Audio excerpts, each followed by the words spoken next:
그렇지 않아도 지금 부산대병원과 서울대병원 사이에 설왕설래가 좀 있고 뭐 우리는 보낼 것을 의뢰하지 않았다. 서울대병원 측에서는 부산대 측에서 전원을 요청했다. 서로 좀 말이 다르고 어떻게 보면 좀 감정 싸움처럼 의료계 내에서 일어나고 있어요. 첫 번째 이렇습니다. 예.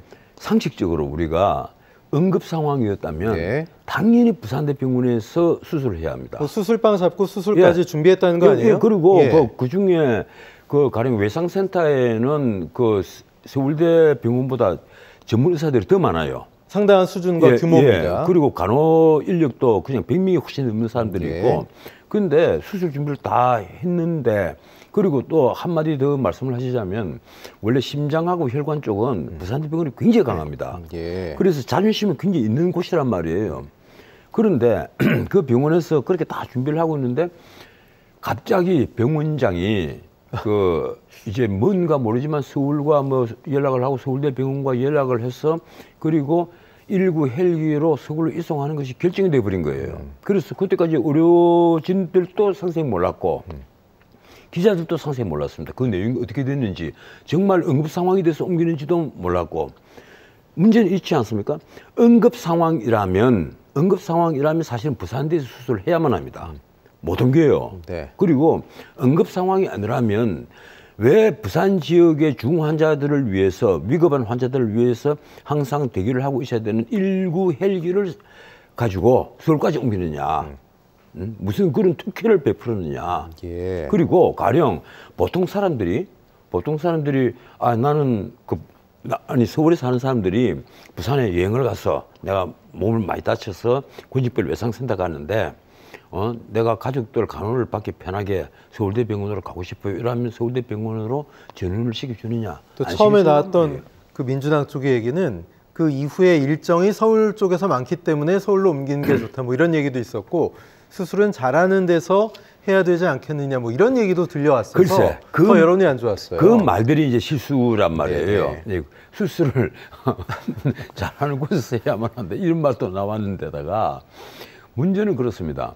이게요, 적어도 아까도 말했지만 딱 핵심은 그거예요. 네. 얼마나 응급 상황이었느냐. 예. 근데 나중에 밝혀졌지만 빨리 수술은 하는 것이 필요는 했지만 네네. 그렇게 아주 위험한 응급 상황은 아니었던 것으로 보입니다. 그리고 그건 이제 병원장 김명대라는 센터장, 권혁 센터장, 부산대병원. 권혁 센터장이 예. 이제 하신 말씀은 그래요.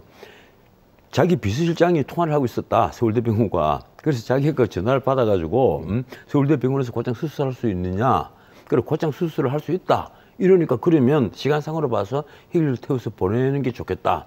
그래서 본인이 이제 헬기를 태워서 보내는 것으로 본인이 마치 결정한 것처럼 얘기를 하는데, 그 뒤에 나온 또 브리핑은 그렇지 않아요. 가족의 요구로 서울대 전원이 결정됐다, 이 얘기입니다. 가족의 요구로. 그러면 당장 이제 부산 시민들이 하나같이 하는 얘기는 그거예요. 야, 내가 그러면 요구를 하면 나 어쨌든 서울대병원으로 119 헬기 태워서 보내주느냐. 이제 그렇지 않다는 데 문제가 있는 것입니다. 예. 그래서 또 일부 언론은 그런 얘기까지 나왔어요. 야당 대표는 우리나라에서 어준수율 8이다. 그렇죠. 대통령 1위부터 시작해서 쭉 내려와서 여당 대표 7위, 야당 대표 8이다. 8위니까 응당한 대우가 아니, 그건 터무니없는 얘기입니다. 만약에 이런 일이 미국이나 서구 같은 선진 민주정에서 일어났는데 누군가가 언론이 누군가가 혹은 그 당사자 측근 누군가가 네. 이 야당 대표는 서열 8이 아니냐, 그러니까 그런 대우를 응당받아야 되지 않느냐 이랬다면요, 그 사람 그날로 정치생명 끝납니다. 그 말이 안 되는 얘기죠. 그런 특권의식이잖아요. 그런 특권의식을 공공연하게 얘기한다는 것 자체가 말이 되지 않고, 그리고 가령 서울로 전원을 요구를 했다면 부산대병원에서는 수술하지 않은 상태에서 전원을 앰뷸런스에 태워서 서울로 보내는 것이 과연 괜찮은지 그걸 검토를 해야지 헬기를 태운다고 생각했다는 자체가, 나는 이 헬기를 요구한 것은 나 또 누군지 모르겠어요. 예. 이 부분은요 반드시 조사가 돼야 됩니다. 나는 그리고 이 문제는요 민주당이 국민에게 사과를 해야 합니다. 이건 서울로 전원을 요구를 한 것이 가족이 맞고 민주당이 맞다면 민주당이 국민에게 사과를 해야죠. 네. 그래야만 국민적 특히 영남 지역에 있는 시민들의 분노를 잠재울 수가 있습니다. 네. 내가 보기에는요 선거에 망하려고 무슨 어떤 귀신이신 것 같아요. 왜 이재명 대표가 처음에 이재명 대표가요 네네. 기습을 당했을 때 예. 언론을 한번 검색 한번 해보십시오. 관련 주식들이 있더라고요. 나는 몰랐어요. 이재명 테마주가 있는 줄을 몰랐어요. 네네. 가령 같은 중앙대 동문이라는 사람이 대표로 있는 회사, 뭐 또 같은 안동이 고향인 뭐 사람이 대표로 있는 회사, 이런 회사들, 그리고 성남에 또 본사가 있는 회사, 이런 게 이제 이른바 테마주들인데, 테마주가 뭐 20 몇 프로씩 주식이 막 급등을 하고, 그 말은 뭔가 하면요.